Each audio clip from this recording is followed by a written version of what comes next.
Fluid breathing. Finding a pace with your breath. Inhale, open the heart. Exhale, walker hop back to plank.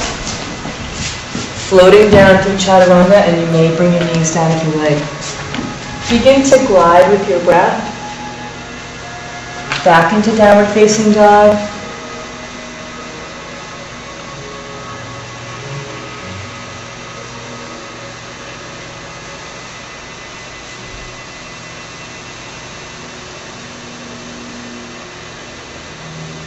And again, begin to walk or hop the feet back in. Exhale as you bow. Inhale as we come all the way back up. And exhale right into the heart. Fluid breathing. Encouraging you to find your own pace and breath. So rather than speaking, I'm just going to have you begin to find your own rhythm.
Always remember that at any time you're welcome to take a break in child's pose or into Asana. Always listening to your own body. Take one more full sequence of poses.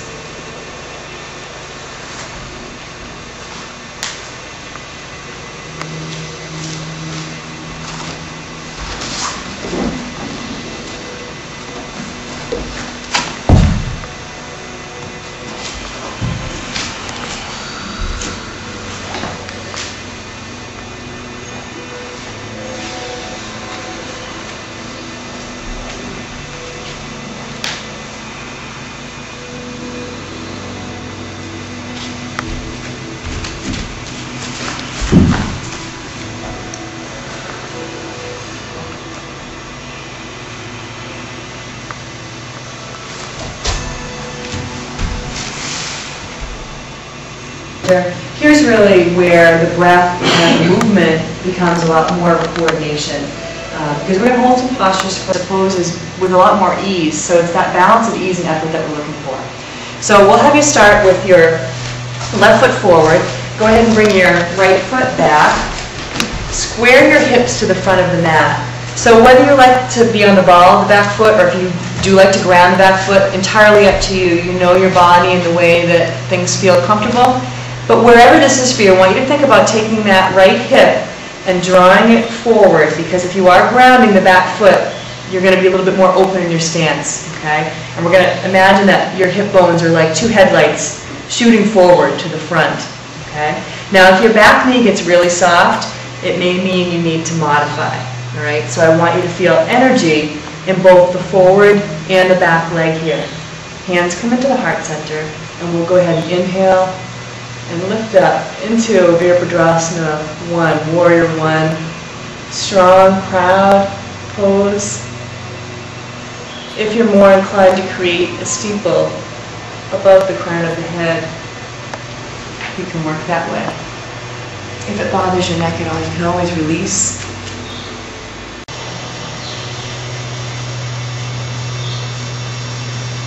Opposite foot, this time. Okay, we're going to open up the hips into Warrior 2. So where the hips were here before, Okay, and this bears repeating, especially when we have new people, and just if you've been doing yoga, you kind of forget the elements of alignment. The hip bone, especially if we're talking about the right hip bone now, was forward and now it's open. So we're lengthening the pelvis along the long side of the mat, extending the fingertips in opposite directions. That front knee stays right over the ankle. Now, if you just gaze down inside the front knee, you should be able to see the big toe. It should be on the right-hand side. If your knee is kind of swiveling in and rolling to the right, you're going to see your foot and your pinky toe on the left. So you want to be able to just get a glimpse of the big toe inside that front foot.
Very slowly, begin to straighten the front knee, reach way out over the toes, gliding right down into triangle. Now you have a block near the front of your mat, unless you moved it, and if you like, you can use that prop, it can come right inside your foot, if you like.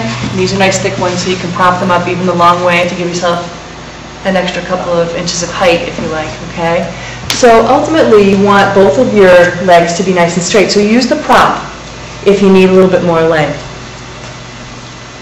Opening up the heart center. So really allowing that upper shoulder to roll. The heart center will follow, and even your belly, Manipura chakra, right in the center of your torso, rolls up toward the sky.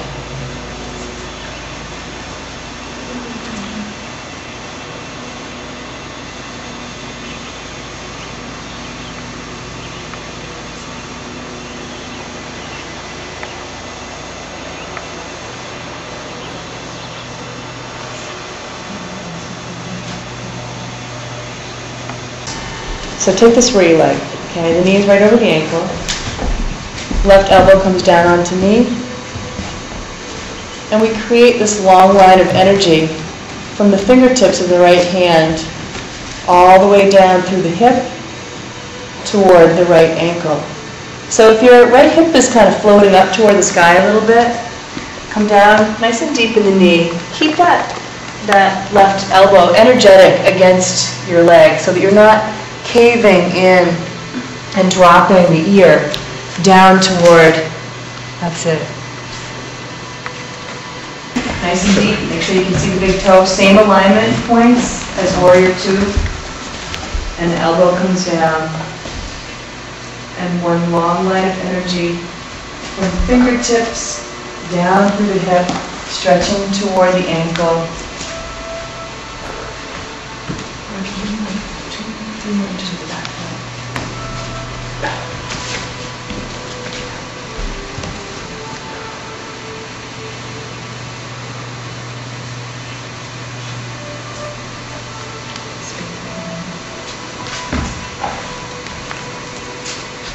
Those who I see are already binding pose, if you're working nice and deep.